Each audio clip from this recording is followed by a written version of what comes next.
نحمده ونصلي على رسوله الكريم اما بعد فاعوذ بالله من الشيطان الرجيم بسم الله الرحمن الرحيم رب اشرح لي صدري ويسر لي امري واحلل عقدة من لساني يفقهوا قولي۔ سورۃ الانفال آیت نمبر 20 سے لے کر آیت نمبر 29 تک 9 آیات۔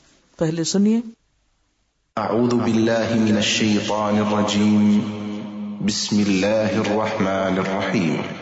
یا ایہا الذین آمنوا اطیعوا اللہ ورسولہ ولا تولوا عنہ وانتم تسمعون ولا تكونوا كالذین قالوا سمعنا وهم لا يسمعون ان شر الدواب عند الله الصم البكم الذين لا يعقلون ولو علم الله فيهم خيرا لأسمعهم ولو أسمعهم لتولوا وهم معرضون يا أيها الذين آمنوا استجيبوا لله وللرسول إذا دعاكم لما يحييكم واعلموا أن الله يحول بين المرء وقلبه وأنه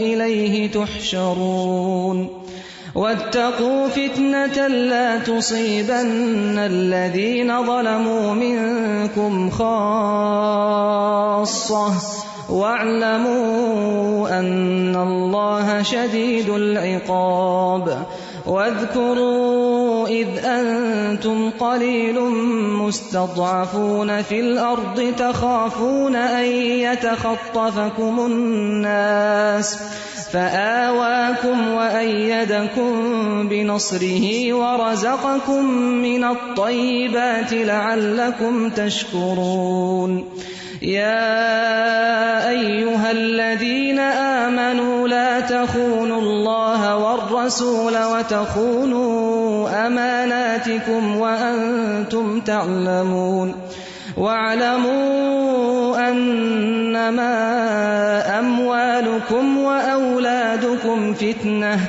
وأن الله عنده أجر عظيم يا أيها الذين آمنوا إن تتقوا الله يجعل لكم فرقانا ويكفر عنكم سيئاتكم ويغفر لكم واللہ ذو الفضل العظیم۔ شروع کرتی ہوں اللہ کے نام سے جو بے انتہا مہربان نہایت رحم فرمانے والا ہے۔ اے لوگو جو ایمان لائے ہو، اللہ اور اس کے رسول کی اطاعت کرو اور حکم سننے کے بعد اس سے سرتابی نہ کرو۔ ان لوگوں کی طرح نہ ہو جاؤ جنہوں نے کہا کہ ہم نے سنا حالانکہ وہ نہیں سنتے۔ یقیناً خدا کے نزدیک بدترین قسم کے جانور وہ بہرے گنگے لوگ ہیں جو عقل سے کام نہیں لیتے۔ اگر اللہ کو معلوم ہوتا کہ ان میں کچھ بھی بھلائی ہے تو وہ ضرور انہیں سننے کی توفیق دیتا، لیکن بھلائی کے بغیر اگر وہ ان کو سنواتا تو وہ بے رخی کے ساتھ منہ پھیر جاتے۔ اے لوگو جو ایمان لائے ہو، اللہ اور اس کے رسول کی پکار پر لبیک کہو، جبکہ رسول تمہیں اس چیز کی طرف بلائے جو تمہیں زندگی بخشنے والی ہے، اور جان رکھو کہ اللہ آدمی اور اس کے دل کے درمیان حائل ہے اور اسی کی طرف تم سمیٹے جاؤ گے۔ اللہ آدمی اور اس کے دل کے درمیان حائل ہے اور اسی کی طرف تم سمیٹے جاؤ گے، اور بچو اس فتنے سے جس کی شامت مخصوص طور پر صرف انہی لوگوں تک محدود نہ رہے گی جنہوں نے تم میں سے گناہ کیا ہو، اور جان رکھو کہ اللہ سخت سزا دینے والا ہے۔ یاد کرو وہ وقت جب کہ تم تھوڑے تھے، زمین میں تم کو بے زور سمجھا جاتا تھا، تم ڈرتے رہتے تھے کہ کہیں لوگ تمہیں مٹا نہ دیں، پھر اللہ نے تم کو جائے پناہ مہیا کر دی، اپنی مدد سے تمہارے ہاتھ مضبوط کیے اور تمہیں اچھا رزق پہنچایا، شاید کہ تم شکر گزار بنو۔ اے لوگو جو ایمان لائے ہو، جانتے بوجھتے اللہ اور اس کے رسول کے ساتھ خیانت نہ کرو، اپنی امانتوں میں غداری کے مرتکب نہ ہو، اور جان رکھو کہ تمہارے مال اور تمہاری اولاد حقیقت میں آزمائش کا سامان ہے، اور اللہ کے پاس اجر دینے کے لیے بہت کچھ ہے۔ اے لوگو جو ایمان لائے ہو، اگر تم خدا ترسی اختیار کرو گے تو اللہ تمہارے لیے کسوٹی بہم پہنچا دے گا، تمہیں ایک میزان اور فرقان دے دے گا، اور تمہاری برائیوں کو تم سے دور کرے گا، اور تمہارے قصور معاف کرے گا۔ اللہ بڑا فضل فرمانے والا ہے۔ پھر سنیے، یا ایھا الذین آمنوا اطیعوا اللہ ورسولہ ولا تولوا عنہ وانتم تسمعون ولا تكونوا كالذين قالوا سمعنا وهم لا يسمعون إن شر الدواب عند الله الصم البكم الذين لا يعقلون ولو علم الله فيهم خيرا لأسمعهم ولو أسمعهم لتولوا وهم معرضون يا أيها الذين آمنوا استجيبوا لله وللرسول إذا دعاكم لما يحييكم واعلموا أن الله يحول بين المرء وقلبه وأنه إليه تحشرون واتقوا فتنة لا تصيبن الذين ظلموا منكم خاصة واعلموا أن الله شديد العقاب واذكروا إذ أنتم قليل مستضعفون في الأرض تخافون أن يتخطفكم الناس فآواكم وأيدكم بنصره ورزقكم من الطيبات لعلكم تشكرون يا أيها الذين آمنوا لا تخونوا الله والرسول وتخونوا أماناتكم وأنتم تعلمون واعلموا أنما أموالكم وأولادكم فتنة وأن الله عنده أجر عظيم يا أيها الذين آمنوا إن تتقوا الله يجعل لكم فرقانا ويكفر عنكم سيئاتكم ويغفر لكم والله ذو الفضل العظيم یا ایھا الذین آمنوا، اے لوگو جو ایمان لا چکے ہو، اطیعوا اللہ، خوشی سے اللہ کی بات مانو۔ اطیعوا اطاعت سے، اور اطاعت طوعاً سے، اور طوعاً خوشی سے کام کرنا، دل کی آمادگی اور دل کی شوق اور توجہ سے عمل کرو، اللہ کے احکامات کی تعمیل کرو، وَرَسُولَهُ، اور اس کے رسول کی بات بھی خوشی سے مانو، وَلَا تَوَلَّوْا عَنْهُ، اور اس سے منہ نہ پھیرو، منہ نہ موڑو، وَأَنْتُمْ تَسْمَعُونَ، حالانکہ تم سن رہے ہو، تم جان رہے ہو، تمہیں پتہ چل چکا ہے، پھر بھی نہیں مانو گے، جھٹلا دو گے، جاننے کے بعد انکار کرو گے۔ وَلَا تَكُونُوا كَالَّذِينَ، اور تم ان لوگوں کی طرح نہ ہو جانا، ان قوموں کی طرح مت ہو جانا الذین قالوا جنہوں نے کہا تھا اپنے پیغمبروں سے کیا سمعنا ہم سن رہے ہیں، سن لیا ہم نے، وہم لا یسمعون حالانکہ وہ سنتے نہیں، انہوں نے سنا نہیں ہوتا۔ تم ایسے لوگوں کی طرح نہ ہونا جو سنی انسنی کر دیں، جو سن کے بھی نہ سنیں۔ کیوں؟ اس لیے کہ ان شر الدواب بے شک بدترین جانور، انسان نہیں جانور، اور جانوروں میں سے بھی بدترین جانور عند اللہ اللہ کے نزدیک کون ہے؟ الصم البکم بہرے اور گنگے۔ کون بہرے گنگے؟ جن کے پاس کان نہیں، یا جن کے کان کام نہیں کرتے، یا جو بول نہیں سکتے، نہیں، کان بھی ہیں زبان بھی ہے، لیکن الذین لا یعقلون وہ کانوں اور زبان کے استعمال میں عقل سے کام نہیں لیتے، جو اپنی عقل استعمال نہیں کرتے سنتے وقت اور بولتے وقت۔ جب توجہ سے سنتے ہی نہیں تو سمجھ ہی کچھ نہیں آتا، جب سمجھ نہیں آتا تو بولیں گے بھی تو irrelevant، سوال گندم جواب چنا، پوچھا کچھ جا رہا ہوگا جواب کچھ آ رہا ہوگا، موضوع کیا ہوگا سوال کچھ اور ہوگا۔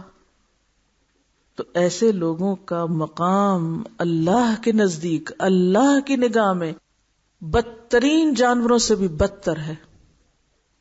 اور یہ کوئی معمولی سی بات نہیں کہ انسان جانور کے مرتبے پہ اترے اور پھر جانوروں میں سے بھی بدترین جانور بن جائے، اور اللہ کے ہاں اس کی حیثیت بدترین جانور سے زیادہ نہ ہو، کیونکہ جانوروں کی یہ سینسز بھی بعض اوقات بہت اچھے سے کام کرتی، لیکن جو لوگ حق بات نہ سنیں، نہ سننے کے بعد سمجھیں اور نہ حق بات کریں، ان کی زبانیں بھی نہ حق بولیں، پھر ایسے لوگ انسان نہیں۔ ایسا کیوں ہوتا ہے کہ کوئی شخص کان رکھنے کے باوجود بھی نہیں سنتا؟ سننے کی صلاحیت ہے مگر پھر نہیں سنتا حق کو، اس لیے کہ اللہ توفیق نہیں دیتا۔ وہ کیوں نہیں دیتا؟ وَلَوْ عَلِمَ اللَّهُ فِيهِمْ خَيْرًا اگر اللہ کو ان کے اندر خیر معلوم ہوتا کہ ان کے اندر بھی کوئی شوق ہے حق جاننے کا، خیر و بھلائی کی طلب کا، لَأَسْمَعَهُمْ تو وہ ان کو سنوا دیتا، ان کے سننے کا اہتمام کر دیتا، ان کو سننے کا شوق دے دیتا، پھر یہ سننے کا حق ادا کرتے، ان کو موقع بھی ملتا اور اس موقع سے فائدہ بھی اٹھاتے۔ لیکن اللہ نے توفیق ہی نہیں دی کہ سنے۔ کیوں؟ اس لیے کہ وَلَوْ أَسْمَعَهُمْ اگر ان کے شوق کے بغیر، ان کی چاہت کے بغیر انہیں زبردستی سنوایا جاتا تو بھی کیا فائدہ تھا؟ لَتَوَلَّوْا پھر بھی یہ منہ موڑ جاتے، وَهُمْ مُعْرِضُونَ اور وہ تو ہیں ہی منہ موڑنے والے، وہ تو ہیں ہی بے رخی کے ساتھ منہ پھیرنے والے، اعراض برتنے والے۔ تو بے رخی انسان کس سے اور کب دکھاتا ہے؟ جس میں اسے کوئی فائدہ نظر نہیں آتا، اسے اس چیز سے کوئی دلچسپی نہیں ہوتی۔ یا ایھا الذین آمنوا اے لوگو جو ایمان لائے ہو، استجیبوا جواب دو، کیونکہ جو سنتا ہے وہ تو جواب دیتا ہے۔ جواب دو، اپنے سننے کا ثبوت دو کہ واقعی تم نے سنا ہے۔ کس کو؟ للہ اللہ کو، وللرسول اور رسول کو۔ کب؟ اذا دعاکم جب وہ بلائیں تم کو۔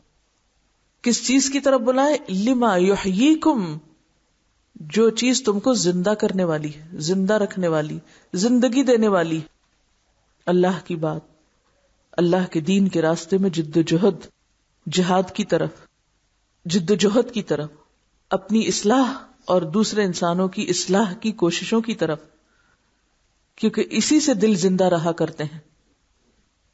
وَاعْلَمُوا اور جان لو، ان اللہ بے شک اللہ تعالی، یحول بین المرء وقلبہ بندے اور اس کے دل کے درمیان حائل ہو جاتا ہے، یعنی بندہ پھر سن نہیں سکتا، اللہ سننے کی توفیق چھین لیتا ہے، اور اللہ کو بندے کے دل کا حال معلوم ہوتا ہے، کیونکہ وہ دل سے دماغ تک بات جانے میں حائل ہو گیا، اس کو پتا ہے یہ سوچ کیا رہا ہے، یہ چاہتا کہ اس کے اندر کی چاہت اور شوق اور تڑپ کیا ہے، وہ ساری دلچسپیاں جانتا ہے، لہذا وہ توفیق ہی نہیں دیتا کہ پھر انسان اس کے دین کے کام کی طرف بڑھے.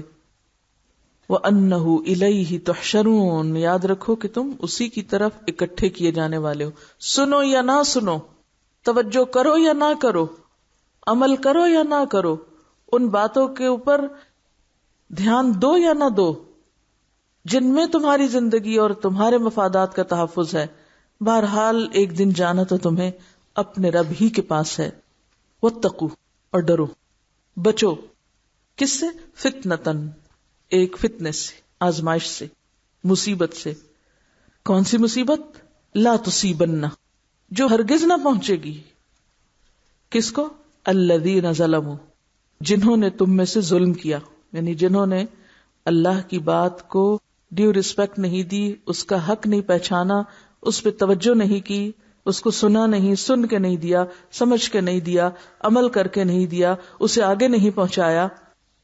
الذین ظلموا منکم خاصتاً، خاص طور پر، یعنی کچھ مخصوص طور پر صرف انہی لوگوں کو مصیبت نہیں آئے گی جو سنتے نہیں، بلکہ ان کو بھی جا پہنچے گی جنہوں نے صرف اپنی ذات کی حد تک سنا اور اس کو آگے نہیں پہنچایا، اس فتنے کے روک تھام کے لیے کوشش نہیں کی. وَاعْلَمُوا، اور جان لو، ان اللہ شدید العقاب، کہ بے شک اللہ تعالی سخت سزا دینے والا ہے. جب اس کا عذاب آتا ہے تو پھر وہ یہ نہیں دیکھتا کہ ان میں سے کون دیندار تھا، پرہیزگار تھا اور نیک تھا، پھر آٹے کے ساتھ گن بھی پستا ہے. وَاذْكُرُوا، اور یاد کرو اپنا وہ وقت، اذ انتم قلیل، جب تم بہت تھوڑے تھے. کہاں؟ مکہ میں. اذ انتم قلیل، جب تم بہت تھوڑے تھے.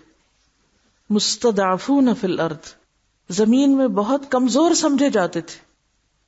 تخافون، تم ڈرتے رہتے تھے. کس بات سے؟ ان یتخطفکم الناس، کہ لوگ تمہیں اچک لیں گے، تمہیں ختم کر ڈالیں گے، تمہیں ملیا میٹ کر دیں گے، تمہیں مٹا دیں گے، کیونکہ تم ان کے مقابلے میں بہت ہی کمزور اور بہت ہی تھوڑے تھے. لیکن دیکھو ہوا کیا، فآواکم، تمہارے مفادات کو اس نے تحفظ کیا. اس وقت بھی کیا جب تم بہت ہی تھوڑے تھے، بہت کم تھے، اور تمہارے دشمن بہت طاقتور تھے، بہت زیادہ تھے، پھر بھی تمہیں بچایا. آج اگر تم اس کے حکم پہ چلو گے تو آج نہیں بچائے گا. آج تم اس کے دین کی خدمت کرو گے تو آج تمہارے مفادات کا تحفظ نہیں ہوگا. تخافون ان یتخطفکم الناس فآواکم، دیکھو کیسا بہتر رستہ نکالا، اس نے تم کو ٹھکانہ دیا، مدینہ میں پناہ دی. وأیدکم، اور تمہاری تائید کی، مدد کی، بنصرہ، اپنی مدد کے ساتھ. ورزقکم، اور تمہیں دنیا بھی دی، تمہیں رزق دیا، من الطیبات، پاکیزہ چیزوں میں سے، یعنی محض کامیابی نہیں دی، محض قوت نہیں دی، محض تمہیں خوف خطرے سے بچایا نہیں. اوپر تو ذکر تھا کہ تم تھوڑے تھے، کمزور تھے، دشمن سے ڈرتے تھے، ختم ہو جانے سے ڈرتے تھے، یعنی اس بنا پر اپنے وجود کے تحفظ سے بھی تم عاری تھے.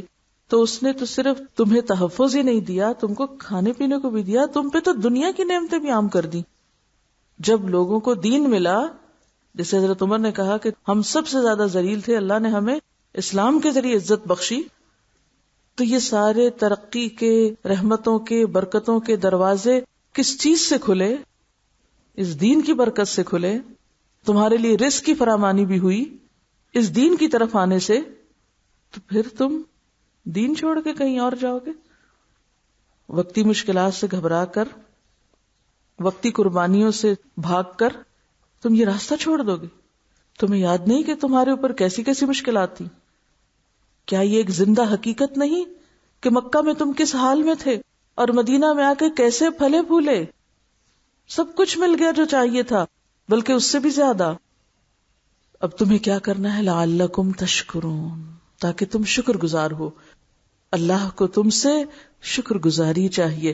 شکر کیا ہوتا ہے؟ نعمت کا اعتراف، کہ دل سے مان جاؤ کہ واقعی اللہ کی طرف سے اسی نے سب کچھ دیا ہے. یا ایھا الذین آمنوا، اے لوگو جو ایمان لائے، لا تخونوا اللہ والرسول، اللہ اور رسول کی خیانت مت کرو. خیانت کیا چیز ہوتی ہے؟ امانت کی حفاظت نہ کرنا، امانت کو صاحب امانت کی طرف پورا پورا نہ لوٹانا. تو اللہ نے کیا کیا امانتیں آپ کے سپرد کی. لا تخون اللہ، رسول نے کیا امانت تمہارے حوالے کی. اللہ اور رسول کی خیانت مت کرو. وَتَخُونُوا أَمَانَاتِكُمْ، اور آپس کی باہم امانتوں میں بھی خیانت نہ کرو. ایک دوسرے کو جو تم امانتیں سپرد کیے ہوئے ہو ان میں بھی تم دھوکہ نہ دو. اللہ سے اپنے تعلق کو درست کرو، رسول کے ساتھ اپنے معاملے کو درست کرو، اور آپس میں باہمی تعلقات میں انپریڈکٹیبل نہ ہو. وہی کرو جس کی تم سے توقع کی جاتی ہے. وَأَنْتُمْ تَعْلَمُونَ، اور تم جانتے ہو. جان بوجھ کے یہ سب نہ کرو. وَاعْلَمُوا، اور جان لو، علم حاصل کر لو. کس بات کا علم؟ اس بات کو معلوم کر لو، اس بات کو پہچان لو. کیا؟ انما اموالکم، کہ بے شک تمہارے مال، واولادکم، اور تمہاری اولاد، فتنہ، آزمائش ہے، امتحان کے پرچے ہیں. مال بھی اور اولاد بھی. انسان حرص و ہوس عموماً صرف اپنی ذات کے لیے نہیں رکھتا. مال کی محبت، دنیا کی محبت صرف اپنے لیے نہیں ہوتی، اس کا ایک بہت بڑا سبب انسان کی اولاد بھی ہوتی. لہذا اسی کی وجہ سے پھر انسان اللہ کی اطاعت سے منہ موڑتا ہے. خیانت کس لیے کرتا ہے؟ مال اور اولاد کی محبت میں. تو یاد رکھو، اس بات کو اچھی طرح معلوم کر لو، کہیں بھول نہ جانا کہ مال اور اولاد دونوں ہی آزمائش ہے. تم ان کو نعمت سمجھتے ہو یا آزمائش ہے. وَأَنَّ اللَّهَ عِندَهُ أَجْرٌ عَظِيمٌ، اور بے شک اللہ تعالیٰ اس کے پاس عظیم اجر ہے، بہت بڑا. اب ایسے میں اتنے سخت امتحان میں کیسے کامیاب ہوں؟ حل کیا ہے؟ تقوی، اللہ کا ڈر، محتاط زندگی جو اللہ کے ڈر کے نتیجے میں انسان کو نصیب ہوتی ہے. یا ایھا الذین آمنو، اے لوگو جو ایمان لائے ہو، ان تتقوا اللہ، اگر تم اللہ کا تقوی اختیار کرو گے، یجعل لکم فرقانا، اللہ تمہیں ایک ٹیسٹر دے دے گا، ایک فرقان دے دے گا، ایک میزان دے دے گا. وَيُكَفِّرْ عَنْكُمْ سَيِّئَاتِكُمْ، اور تمہاری برائیاں تم سے دور کر دے گا، ہٹا دے گا، پھر تمہیں نیکیوں کی توفیق ہو جائے گی. وَيَغْفِرْ لَكُمْ، اور تمہاری خطائیں معاف کر دے گا. وَاللَّهُ ذُو الْفَضْلِ الْعَظِيمِ، اور اللہ بہت بڑے فضل والا ہے. پہلی آیت میں فرمایا جا رہا ہے کہ سننے کے بعد اللہ کی بات، اس کے رسول کی بات کو ٹالو مت، بہانوں کے ساتھ اسے نظر انداز مت کرو، اس کو اہمیت دو. اور اس کے لیے کیا ضروری ہے کہ ان لوگوں کی طرح نہ ہو جاؤ جو کہتے ہیں ہم نے سنا اور وہ سنتے نہیں. تو اس سے کیا پتہ چلتا ہے کہ سب سے بڑی مشکل عمل کے راستے میں بات کو توجہ سے نہ سننا ہے. کامیابی کہاں سے شروع ہوتی ہے؟ غور سے، توجہ سے بات سننے سے. سننا کیا محض آوازوں کا کان سے ٹکرانا ہے؟ ایک وقت میں انسان بہت سی آوازیں سن رہا ہوتا ہے، لیکن وہ اصل میں کس کو سنتا ہے؟ جس کو سن کر وہ دماغ میں جگہ دیتا ہے. سمجھ کا لفظ جان بوجھ کے نہیں بول رہی، اس لیے کہ سمجھ کا لفظ بھی ہم نے نہیں سمجھا. جس کو سن کے وہ دماغ میں، دل میں جگہ دیتا ہے، وہ بات اس کے دل میں لگ جاتی، اس کو رٹ کے نہیں یاد کرنی پڑتی. جو بات اس کو سمجھ آ جاتی ہے وہ رٹنی نہیں پڑتی. رٹنی کون سی چیز پڑتی؟ جو سمجھ نہ آئے وہ پھر اپنے اوپر لادنی پڑتی. جس چیز کی سمجھ آ جائے اس پر تو انسان کی آنکھیں خود ہی کھلنے لگتی ہیں. وہ تو اس کو اندر سے اس طرح ہلا دیتی ہے، اس کو اتنا متحرک کر دیتی ہے کہ وہ ایک بات کے بعد کئی باتیں اس کے سامنے روشن ہو جاتی ہیں. یہ ہوتا ہے سننا. سننا وہ سننا ہوتا ہے کہ جس کے بعد ہمارے اندر ایک ہلچل ہو جائے اور ہمارے عمل میں کوئی تبدیلی آنے لگ جائے. مثلا ایسے ہی کہ اگر کوئی کہے چوہا آ رہا ہے، تو جس نے سنا ہے اس نے اور جس نے نہیں سنا اس میں فرق ہوتا ہے. چوہا آنے پر فرق ہوتا ہے. تو پھر سننا کیا سننا ہوا؟ عمل بدلنا، آگے سوچنا، آگے دیکھنا. اب کیا کروں پھر؟ اچھا اللہ تعالیٰ نے یہ فرمایا ہے، اللہ کے رسول نے یہ فرمایا ہے، اچھا پھر تو مجھے کچھ کرنا ہی ہے. جیسے آپ کو کوئی ایسا انسان کچھ کہے جس کو آپ کچھ بھی اہمیت دیتے ہو، اچھا فلاں نے کہا ہے، اس کا کہنا نہیں ٹال سکتی، اب تو کرنا ہی پڑے گا. اب تو اس نے کہہ دیا، اب تو کرنا ہی ہوگا. دل چاہ رہا ہے تب بھی، نہیں چاہ رہا تب بھی. اور اگر یہ کیفیت نہ آئے کہ سچائی سامنے آئے اور اس کو کوئی اہمیت ہی نہ دی جائے، کوئی امپورٹنس ہی نہیں زندگی میں اس کی، یا پھر سن تو لیا جائے لیکن فوراً اس کو الٹا مفہوم دیا جائے، جیسے سننا چاہیے ویسا نہ سنا جائے بلکہ کیا کیا جائے، بات کا بتنگڑ بنا دیا جائے. کئی لوگ سنتے ہیں اور سن کے پھر اس کو کیا کرتے ہیں، مذاق میں اڑا دیتے ہیں. بعض لوگ اس کو سن کے اس پہ تبصرے شروع کر دیتے ہیں، اس پہ رنگ رنگ کے نکتے ضرور لاتے ہیں لیکن جو اس میں کرنے کا کام ہوتا ہے وہ نہیں کرتے. تو ایسے لوگ کیا سن رہے ہوتے ہیں؟ ایسے تمام رویے ہمارے سامنے انسانوں کی طرف سے آتے ہیں نا. یہ سب چیزیں ہم دیکھتے ہیں روزمرہ زندگی میں. یعنی جب انسان ایک بات سن لے اور اس کے بعد اکارڈنگلی کچھ کرے نہیں، کوئی نتیجہ نہ نکلے اس بات سے، اس کام سے، یعنی آپ ہر ایک کی بات سے کوئی نہ کوئی نتیجہ نکال رہے ہوتے ہیں نا. تو جب کوئی بندہ اللہ کی بات سن کے کسی نتیجے پہ نہ پہنچے بلکہ اس کو غیر اہم سمجھ کے بس آگے پیچھے کر دے تو پھر کیا ہوتا ہے؟ اس نے سنا نہیں ہوتا. اب بات یہ بھی ہے کہ اللہ تعالیٰ کچھ لوگوں کو سنواتا ہی نہیں، وہ سنتے ہیں پھر بھی نہیں سنواتا. اس آیت سے ڈر نہیں لگتا کہ ہم اللہ کی آیات تلاوت سنیں اور ہمارے دل پہ کوئی اثر ہی نہ ہو، ہم سنیں اور ہمیں کوئی سمجھ ہی نہ آئی ہو کیا کہا جا رہا ہے. بعض اوقات آپ ایک بات سنتے ہیں، مثلا اذان سنتے ہیں، آپ فوراً اٹھ جاتے ہیں نماز کے لیے، فوراً نکل جاتے ہیں مسجد کے لیے، اور ایک دوسرا رویہ کیا ہوتا ہے، گویا آپ نے اذان سنی ہی نہیں، وہ کسی اور کے لیے ہوئی، اور آپ وہی کرتے چلے جاتے ہیں اور توجہ ہی نہیں کرتے. تو اذان سننے والے پھر کون ہے؟ اذان کیا ہے؟ اللہ کی کال ہے. کوئی ڈاکٹر جب آن کال ہوتا ہے تو وہ ایسے ہی کرتا ہے. اگر آپ کال پر ہیں اور آپ مریض دیکھنے نہ جائیں تو کیا ہو سکتا ہے؟ آپ کی چھٹی ہو سکتی ہے، اور اس چھٹی کے بعد آپ کا نقصان ہو جائے گا، آپ کی جاب چلی جائے گی اور آپ بھوکے مریں گے. لہٰذا آپ تھکے ہوں، دل چاہے نہ چاہے آپ اٹھتے ہیں، جاتے ہیں کہ نہیں، اس کے بغیر کوئی گزارا ہی نہیں. یہی حل ہے. کسی دوست کی کال آ جائے آپ سوتے ہوئے اٹھ جاتے ہیں، ٹیلی فون سرہانے رکھ کے سوتے ہیں کہ معلوم نہیں کس وقت کال آ جائے. لیکن اللہ کی کال، اللہ کا حکم ہمیں کیوں نہیں سنائی دیتا؟ کیونکہ اس سے ہم نے اپنا کوئی نفع نقصان وابستہ ہی نہیں کیا. اب بات یہ ہے کہ اللہ تعالیٰ کچھ لوگوں کو کیوں نہیں سنواتا، ان کے اوپر اثر کیوں نہیں ہوتا؟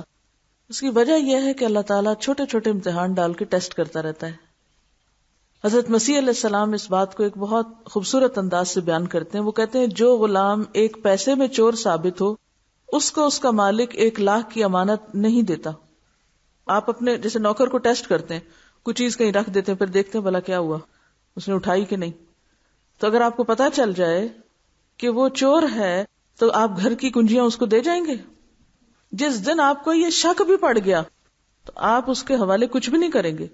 تو جو لوگ اللہ کے معمولی حکم پر بھی عمل نہ کریں، اللہ تعالیٰ ان کو بڑی بڑی باتیں سمجھا دے اور سنوا دے اور وہ عمل کے قابل ہو جائیں اور کچھ کرنے کے قابل ہو جائیں. یہ نہیں ہو سکتا. ایسے ہی نہیں درجے بلند ہوتے. چھوٹے چھوٹے حکم اگر ہم نہیں مان سکتے، چھوٹی چھوٹی باتوں پہ عمل نہیں کر سکتے تو بڑے کام کہاں سے کریں گے؟ تو یہاں پر اللہ تعالیٰ فرماتے ہیں لو علم اللہ فیہم خیرن. تو خیرن کیا چیز ہے؟ خیرن کا ویسے تو معنی ہوتا ہے نا بھلائی. یہاں کون سی بھلائی؟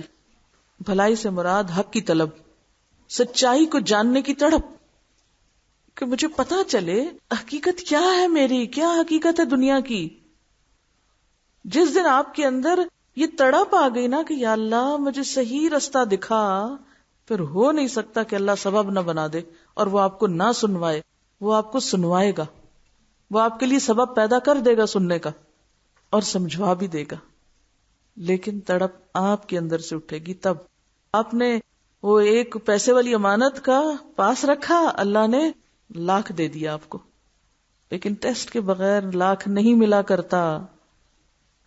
کوئی بات کتنی بھی بڑی ہو، کتنی بھی سونے میں تلنے کے قابل ہو، کتنی بھی اچھی ہو، لیکن اس کی حقیقت کس پہ کھلتی ہے، اس کے اندر سے سمجھ کس کو آتی؟ وہ اتنے بڑے ائمہ کرام کیسے تخریج کر لیتے تھے ان احکامات سے، اور وہ نقطے نکالتے تھے. بعض مثلاً امام بخاری کے بارے میں آتا ہے کہ ایک ایک حدیث سے انہوں نے 70 نقطے نکالے ہوئے ہیں، 70 جگہوں پہ اس کو کوٹ کر کے 70 طرح سے استدلال کیا. ان کو کیوں 70 باتیں سمجھ آتی ہیں، مجھے اور آپ کو 70 کیوں نہیں سمجھ آتی؟ کہاں سے فرق ہے لیول کا؟ طلب، انٹرسٹ، قربانی، فالو اپ. آپ انٹرسٹ شو تو کریں. بعض لوگ شکوہ کرتے رہتے ہیں آپ ہمیں کوئی کام ہی نہیں بتاتی. آپ پہلا تو کر کے لاؤ، پھر اگلا بتایا جائے. ثابت تو کرو اپنے آپ کو کہ کرنے والوں میں سے ہو. ایک اور مثال سے سمجھیے. مثلاً آپ کا پیٹ خراب ہے، آپ کو کتنی بھی اچھی غذا کھلا دی جائے آپ طاقتور ہو جائیں گی؟ الٹا کیا ہوگا؟ اور بیمار پڑیں گی. معدہ خراب ہو تو اچھی غذا اور بیمار کرتی ہے. تو شوق کے بغیر، طلب کے بغیر اگر اللہ تعالی دے بھی دے تو وہ ہمارے لیے اور الٹا وبال ہی بنتا ہے، وہ مصیبت ہی بن جاتا ہے.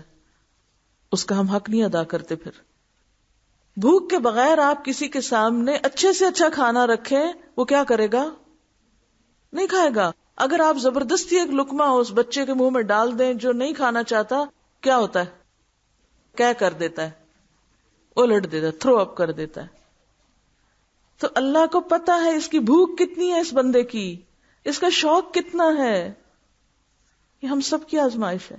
تو جتنا ہمارا شوق ہوگا، جتنی ہماری تڑپ ہوگی، اللہ اتنا ہی سبب بنا دے گا، ویسے ہی رستے کھول دے گا.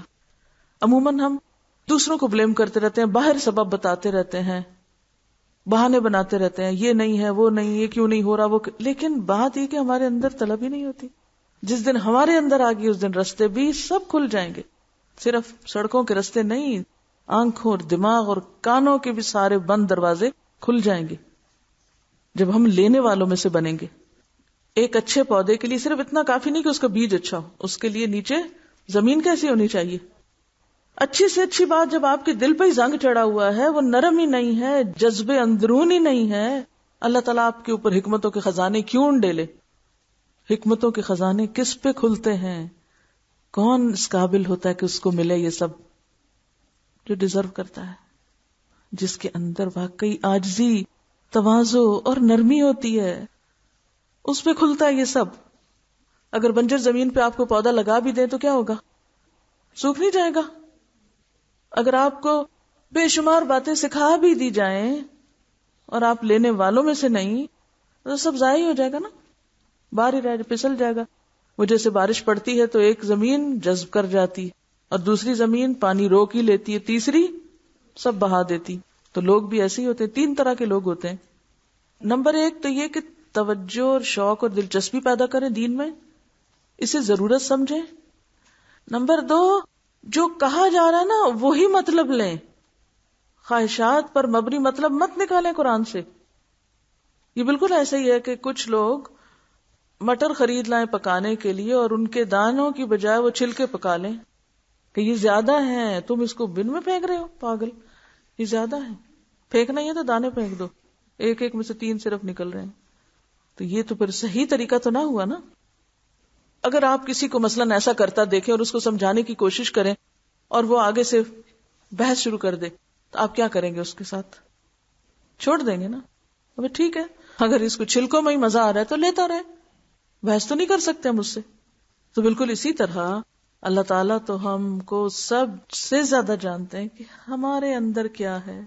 اپنے اندر سچائی لائیں، اپنے اندر تڑپ لائیں، اپنے اندر گڑ گڑائیں، اللہ کے سامنے تنہائی میں مانگیں.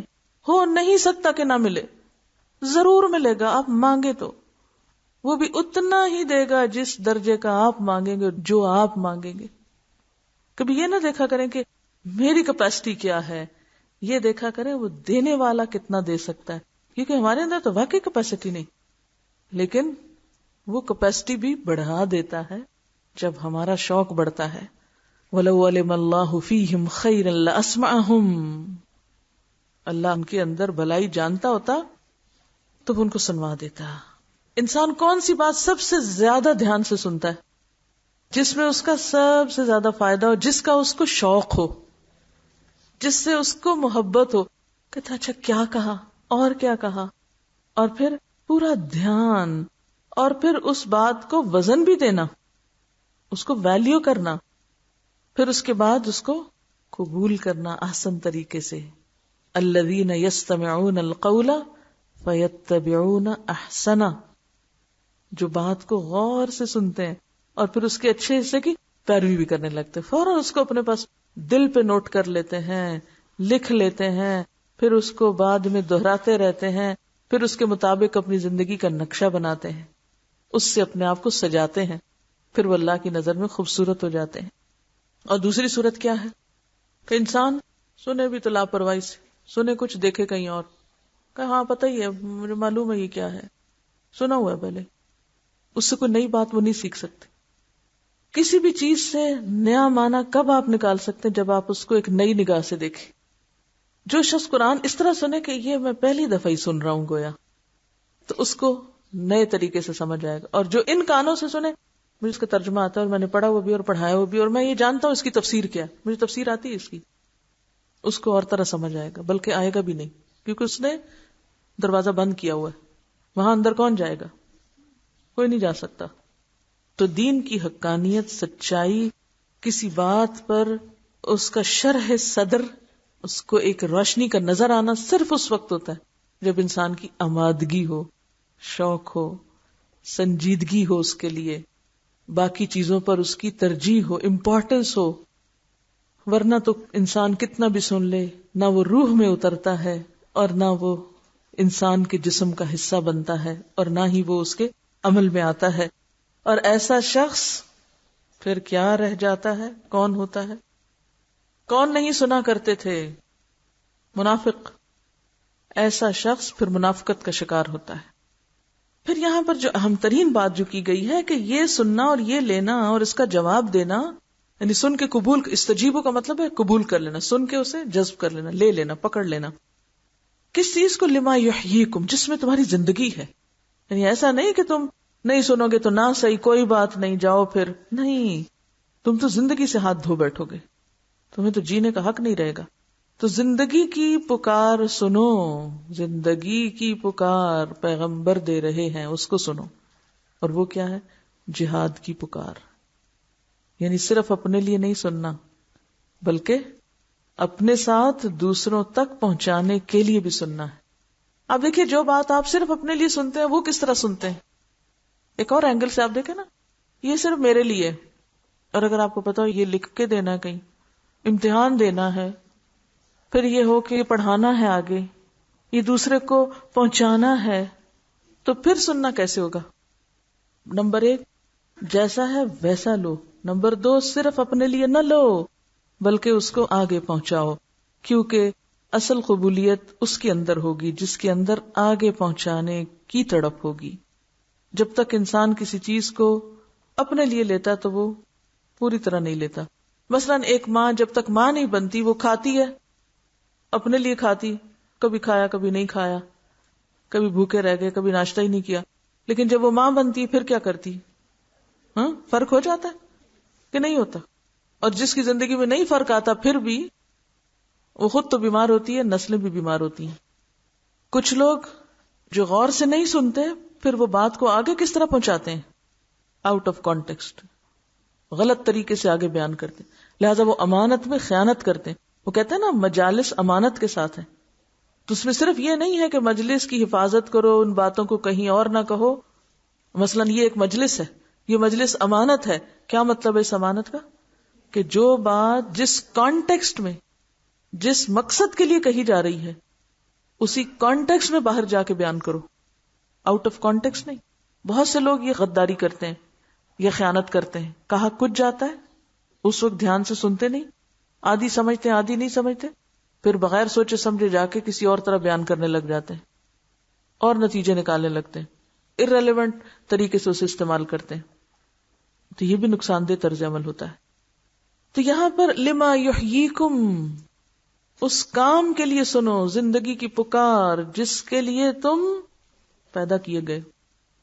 اور پھر آپ دیکھیے کہ جب تک ہم اپنی ذات تک سنتے ہیں نا، صرف خود ہی کھاتے چلے جاتے ہیں، تو ہم موٹے تو خوب ہو جاتے ہیں لیکن ہم کسی کی خدمت کے قابل نہیں رہتے. ایسے لوگ جو علم حاصل کر کر کے خوب موٹے ہو جائیں خود اور اس کو آگے نہ دیں کسی کو، ان کا حال پھر کیا ہوتا ہے؟ وہ کس قسم کے کردار ہوتے ہیں؟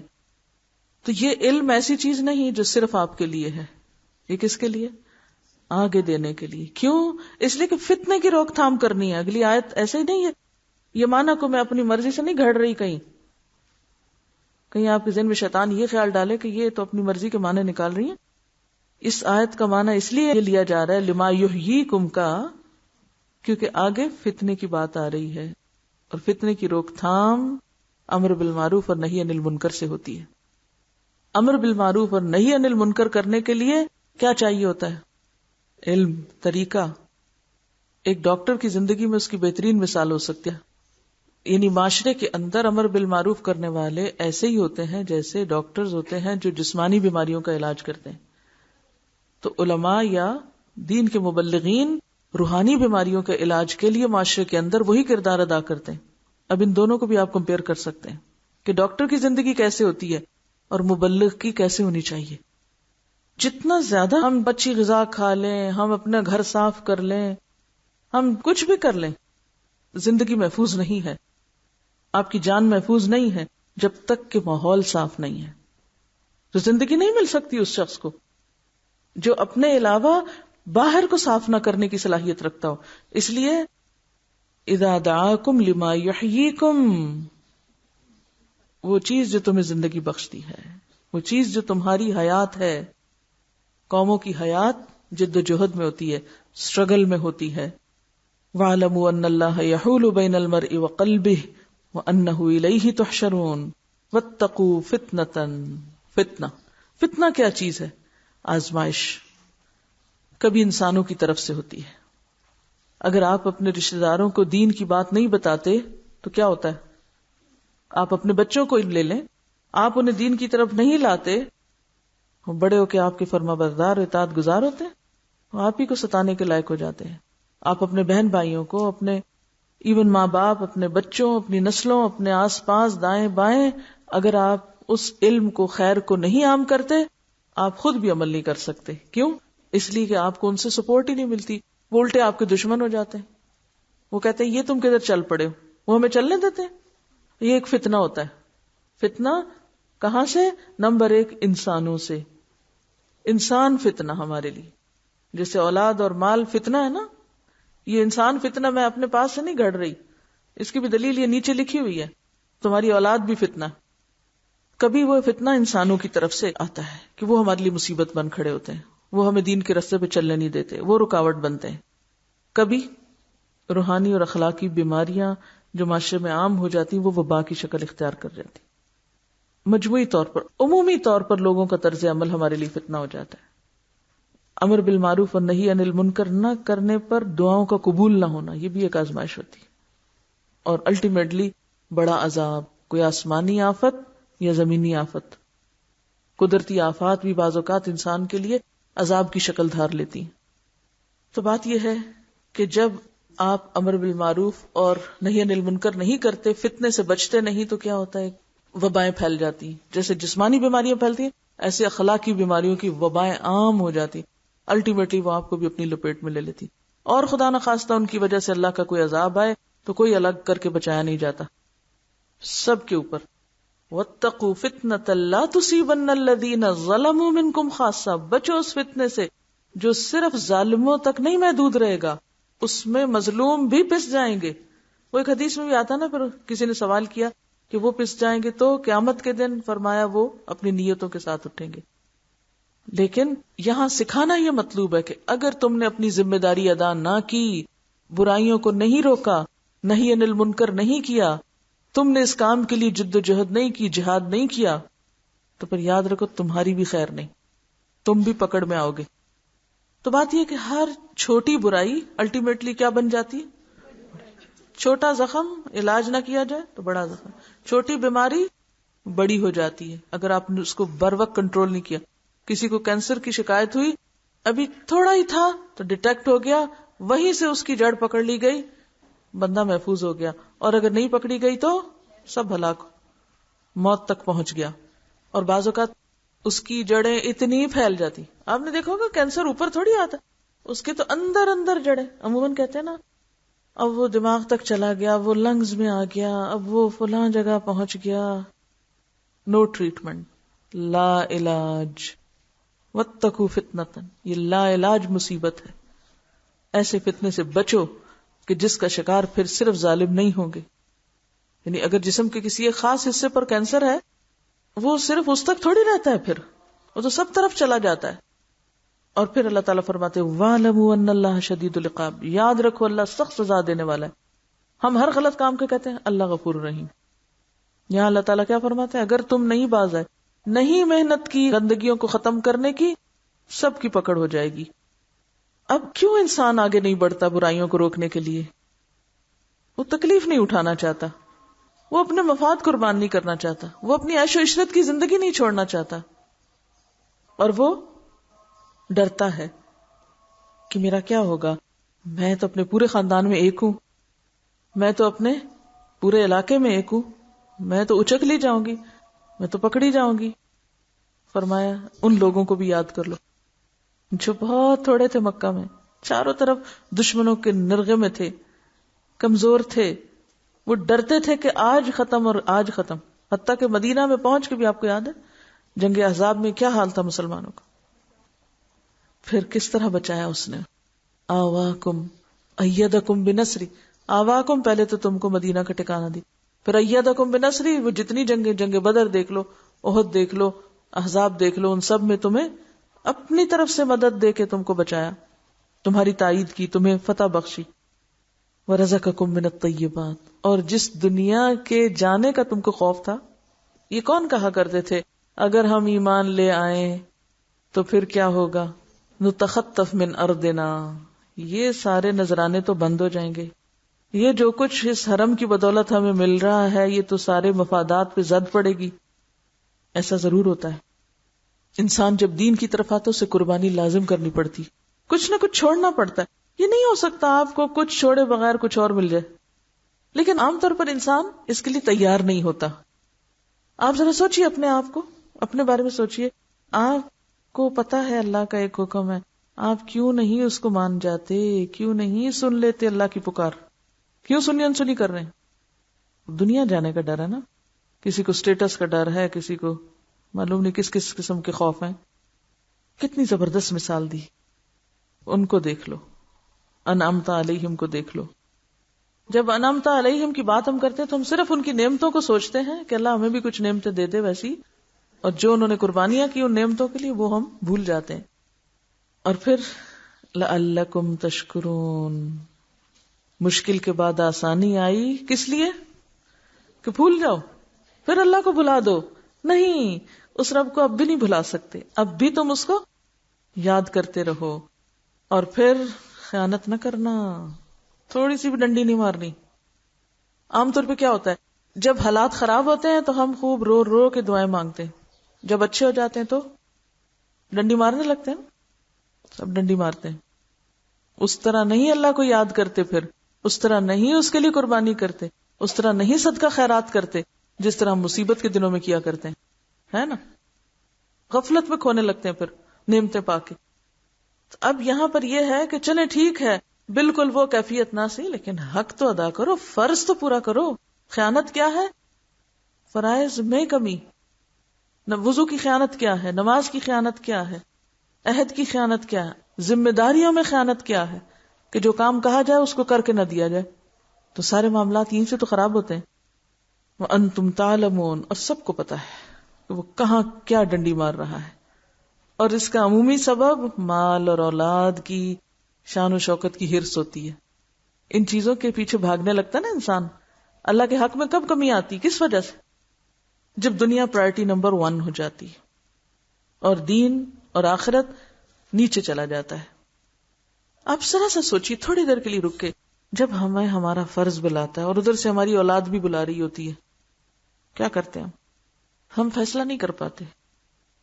آج آپ دیکھیے ہم میں سے ہر ایک تبصرے خوب کرتا ہے، ملک کا حال یہ ہو گیا ہے، دنیا کا حال یہ ہو گیا، فلاں گھروں کا حال یہ ہو گیا، سب تبصرے فرماتے ہیں نا، کتنے خوبصورت خوبصورت. لیکن جب کہا جائے اس کے سدباب کے لیے آؤ ذرا وقت دو، آؤ تھوڑی سی قربانی کرو، ذرا اپنی نیند قربان کر لو، ذرا تھوڑی سی بچوں کی قربانی کر لو، یا مال کی تھوڑی سی کر لو، تو ہم کہتے ہیں نہیں، حقوق العباد مارے جاتے ہیں، فوراً حقوق العباد کی چھتری اوڑھ لیتے ہیں، بہت اچھی تعویل کرتے ہیں. پھر مثال کہاں سے لیں گے؟ میرے اور آپ کی مثال نہیں ہوگی، مثال آپ صلی اللہ علیہ وسلم، صحابہ کرام اور اس کے بعد کے دور کی بھی لیں گے، انعمت علیہم کی لیں گے. ربیعہ رائی 30 سال بعد گھر لوٹے تھے.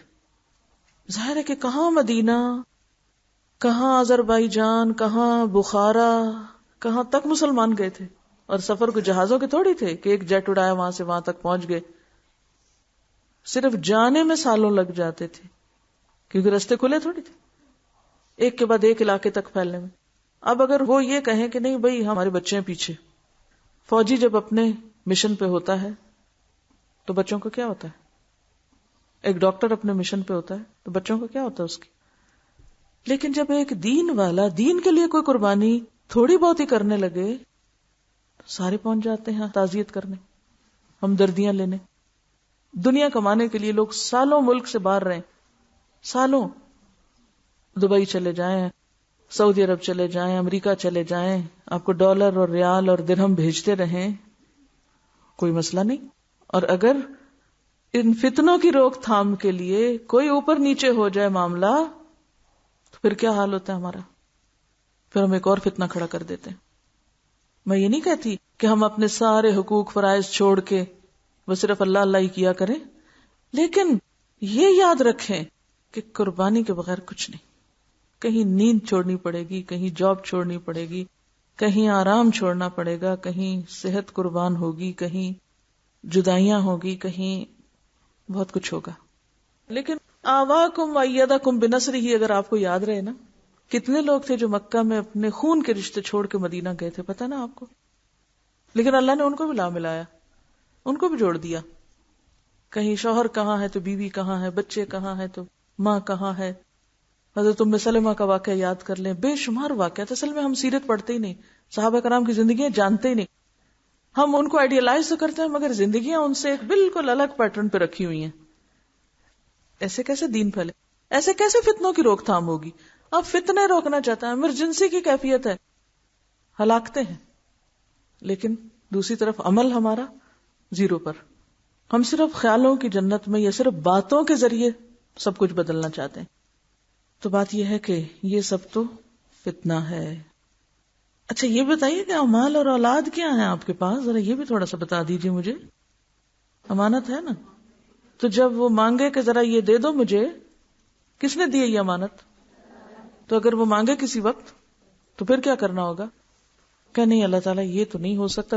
تو بات یہ ہے کہ اللہ کے لیے جب کوئی ان کو قربان کرتا ہے، ان کی جدائی برداشت کرتا ہے. ابراہیم علیہ السلام نے ہاجرہ اور اسماعیل کو چھوڑا تھا وہاں ایک نئے کلچر اور ایک نئی ریت کو اجاگر کرنے کے لیے، تو ہی ایک بنیاد بنی تھی دین کی تکمیل کی، نبی صلی اللہ علیہ وسلم کی آمد کی. اور یہ تو ہمیشہ یاد رکھو، وَأَنَّ اللَّهَ عِندَهُ أَجْرٌ عَظِيمٌ، کہ اللہ کے پاس بہت بڑا اجر ہے. تم یہ چھوٹا موٹا دے کے سمجھتے ہو کہ لٹ گئے تم، ایسا ہی ہوتا نا، لٹے کوئی نہیں، اتنا کچھ جواباً ملنے والا ہے جس کو تم کبھی ختم نہ کر سکو گے. اجر نظیم ہے صلے میں. پھر آخر میں فرمایا یا ایھا الذین آمنوا ان تتقوا اللہ، اے ایمان والو اگر تم میں اللہ کا تقوی ہوا، اللہ کا ڈر ہوا، یجعل لکم فرقانا، اللہ تمہارے اندر خود فرقان رکھ دے گا. اور یہ چیزیں فرقان کے بغیر سمجھ نہیں آتی. ہم ہر وقت فتوے لیتے ہیں، فتویٰ نہیں فرقان، فتویٰ نہیں فرقان. کیا مطلب ہے اس کا؟ جب ہمیں تھوڑی بہت کو قربانی کرنی پڑتی ہے نا تو ہم فوراً وہ سوال لکھ کے پہنچ جاتے ہیں، اچھا مجھے یہ بتائیے کہ اگر میں کچھ دیر کے لیے بچوں کو چھوڑ کر دین سیکھنے آ جاؤں تو پھر یہ جائز ہے؟ ابھی آپ نے کسی سے فتویٰ لیا کہ میں اگر بچوں کو چھوڑ کے شادی اٹینڈ کرنے 5-7 گھنٹے گھر سے باہر گزار آؤں تو جائز ہے؟ شاپنگ کے لیے میں گھنٹوں باہر چلی جاؤں تو جائز ہے؟ کوئی نہیں پوچھتا. جب بازار جانا ہوتا ہے تو بچوں کو مینٹلی اتنا تیار کر لیتے ہیں، اچھا تم بیٹھو تو میں تمہارے لیے یہ بھی لاؤں گی، یہ لے کے دوں گی، وہ مجھے سیر کرنے جانا ہے تو تمہارے لیے واپسی پر یہ لے کر اچھا کیا چاہیے تمہیں، فلاں کھلونا، وہ مل جائے گا. بالکل وہ فرمائشیں جو کبھی پوری نہ کریں، جب اپنا مقصد ہو تو سب ضرورت سے زائد بھی پوری کر دیں آ کے، کیونکہ اس میں اپنا کام نکلوانا ہوتا ہے نا. وہ باہر ملک کی سیر کرنے میں نکل جاؤں بچے چھوڑ کے کسی اور کے پاس تو جائز ہے، کوئی نہیں پوچھتا. ہاں اگر تھوڑی دین کے لیے اللہ کے نام پہ قربانی کرنی پڑ جائے تو ہم فوراً فتوے لینے شروع کر دیتے ہیں اور دینے شروع کر دیتے ہیں. تو یہ کوئی باہر کا بندہ آپ کو نہیں بتائے گا کہ جی میرے بچے کی عمر اتنی ہے اور اس کا قد اتنے انچ ہے اور اس کا مسئلہ یہ ہے، لہٰذا آپ مجھے فیصلہ کر کے بتائیں، میری جگہ آپ بتائیں میں کیا کروں. نہیں، خود سوچیں. اچھا ہم کیسے صحیح فیصلہ کریں، ہمیں تو سمجھ ہی نہیں آ رہی. اس لیے نہیں آ رہی کہ اللہ کا ڈر کوئی نہیں ہے. ان تتقوا اللہ، اگر اللہ کا تقوی آ گیا، اگر محتاط انسان بن گئے، خدا خوفی آ گئی، آخرت نظر آنے لگی، دنیا میں اپنے فرائض سمجھ آنے لگے، امانتیں محسوس ہونے لگیں کہ یہ امانت ہے سب کچھ، تو پھر تمہیں سب کچھ پتہ لگنے لگے گا. پھر تمہارا دل خود ہی فیصلہ کر دے گا کہ تم صحیح کر رہے ہو یا غلط کر رہے ہو. وہ اندر سے نظر آئے گا، باہر سے نہیں پوچھو، اندر سے دیکھو. یہ اللہ کا وعدہ ہے، اگر تم میں تقوی ہوگا تو اللہ تعالیٰ تمہارے لیے فرقان پیدا کرے گا، تمہیں رہنمائی دے گا. یجعل لکم فرقانا. ایسا شخص صرف کسی بیرونی خوف سے نہیں ڈرتا، وہ ڈر اس کے اندر سے نکلنے لگتا ہے. اور صرف وہ عام حالات میں نہیں، بلکہ وہ اس وقت بھی دیکھ رہا ہوتا ہے جب اور کوئی نہیں دیکھ سکتا. وہ اس وقت بھی سننے لگتا ہے چیزیں جب کوئی اور نہیں سنتا، وہ اللہ تعالیٰ اس کو سنوانے لگتا ہے. لو علم اللہ فیہم خیرا لاسمعہم. ان کے لیے ایسے اسباب پیدا کر دیتا ہے کہ کوئی آ کے کچھ بتا دیتا ہے، کوئی آ کے کچھ پوچھ لیتا ہے، کوئی آ کے سبب بن جاتا ہے. آپ کے اندر سے خیال اٹھتا ہے، اللہ تعالیٰ باہر ایسی چیز لے آتا ہے کہ اس کو تائید ہو جاتی ہے اور آپ کا شرح صدر ہو جاتا ہے اور آپ کام کرنے لگتے ہیں. آپ کے سامنے ایسا واقعہ پیش آ جاتا ہے، ایسی مثال آ جاتی ہے، ایسی چیز آتی ہے، کھل جاتا ہے سب کچھ. ہاں اگر دیکھنے سننے والے ہو. کتنی ریلیٹڈ ہے پہلی آیت اور آخری آیت. آپ دیکھیں کہ ایسا انسان کیسے پہچانتا ہے اپنے اندر کے وسوسوں اور اپنے نفس کی چالوں کو کیسے پہچاننے لگتا ہے نا. یہ ایسا فرقان ہوتا ہے کہ انسان اندر کی چالیں خود پہچانتا ہے. مثلاً اگر کسی چیز کی محبت اس کو بے راہ رو کر رہی ہے تو فوراً الرٹ ہو جاتا ہے اور اپنے آپ کو سنبھالنے لگتا ہے. کسی انسان سے نفرت اگر اس کو زیادتی کرنے کی طرف لے جا رہی ہے تو وہ فوراً چوکنا ہو جاتا ہے، نہیں مجھے نہیں کرنی زیادتی، چاہے وہ انسان مجھے نہیں بھی اچھا لگتا. زبان روک لیتا ہے ایسا شخص. وہ حق سن کے انکار نہیں کرتا، اسے اپنی ذاتی وقار کا مسئلہ نہیں بناتا. وہ کہتا ہے نہیں اس چیز میں خیر ہے، مجھے یہ کرنا ہے. مسلسل خود احتسابی کرتا ہے، پھر انسان اپنا محاسب خود بنتا ہے. یہی فرقان ہوتا ہے. دیکھیں کوئی اور آپ کا محاسب کہاں سے ہو سکتا ہے کوئی نہیں ہو سکتا جب تک اندر نہ ہو آپ کی پہچان. یعنی ایسی صلاحیت جس سے انسان اچھے اور برے میں فرق کر سکے. اصل میں چیزیں بظاہر بہت مکس اپ ہو جاتی ہیں. ایک چیز آپ بظاہر کہیں میں خیر کے لیے کر رہی ہوں، میں صحیح کر رہی ہوں، درست کر رہی ہوں، لیکن اس کے اندر بھی شر ہو سکتا ہے. آپ لمبی نماز پڑھ رہے ہیں اور لوگ بھوک سے بلبلا رہے ہیں تو آپ بظاہر تو بہت خیر کر رہی ہیں، قد افلح المومنون پہ عمل کر رہی ہیں، لیکن دوسری طرف آپ اسی عمل کے ذریعے ایک دوسرے کی مصلحت کو نقصان بھی دے رہی ہیں. آپ کو اگر یہ کرنا تھا تو آپ اس سے پہلے کر کے رکھتے. ہم دیر سے کلاس میں آتے ہیں کہ ہمارے بچے متاثر ہوتے ہیں، حالانکہ ہم اس کا کوئی اور انتظام بھی کر سکتے ہیں، لیکن اپنے آپ کو تسلی دے دیتے ہیں کہ نہیں فی الحال میری مجبوری، حالانکہ اس مجبوری کا حل ہے، ہر چیز کا حل ہے اس زمین میں، لیکن ہم خود سے خود ہی کو تعویل دے دیتے ہیں اور ہم صحیح طور پر فائدہ نہیں اٹھا سکتے. اور بظاہر ہم سمجھتے ہیں ہم فائدہ کر رہے ہیں دین کا اور اپنا اور گھر والوں کا، لیکن اسی کے اندر ہم نقصان بھی کر رہے ہوتے. تو یہ جو گہری سمجھ ہے صرف اللہ کے تقوی سے آتی ہے. اللہ تعالی ہم سب کو وہ کان دے، وہ دل دے، وہ آنکھیں دے کہ جو واقعی فرقان پا سکیں. وآخر دعوانا ان الحمد للہ رب العالمین. سبحانک اللہم وبحمدک نشہد ان لا الہ الا انت نستغفرک ونتوب الیک. يا أيها الذين آمنوا أطيعوا الله ورسوله ولا تولوا عنه وأنتم تسمعون ولا تكونوا كالذين قالوا سمعنا وهم لا يسمعون إن شر الدواب عند الله الصم البكم الصم البكم الذين لا يعقلون ولو علم الله فيهم خيرا لأسمعهم ولو أسمعهم لتولوا وهم معرضون يا أيها الذين آمنوا استجيبوا لله وللرسول إذا دعاكم لما يحييكم واعلموا أن الله يحول بين المرء وقلبه وأنه إليه تحشرون واتقوا فتنة لا تصيبن الذين ظلموا منكم خاصة واعلموا أن الله شديد العقاب واذكروا إذ أنتم قليل مستضعفون في الأرض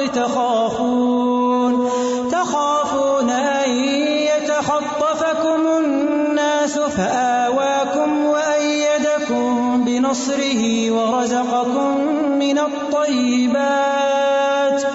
ورزقكم من الطيبات لعلكم تشكرون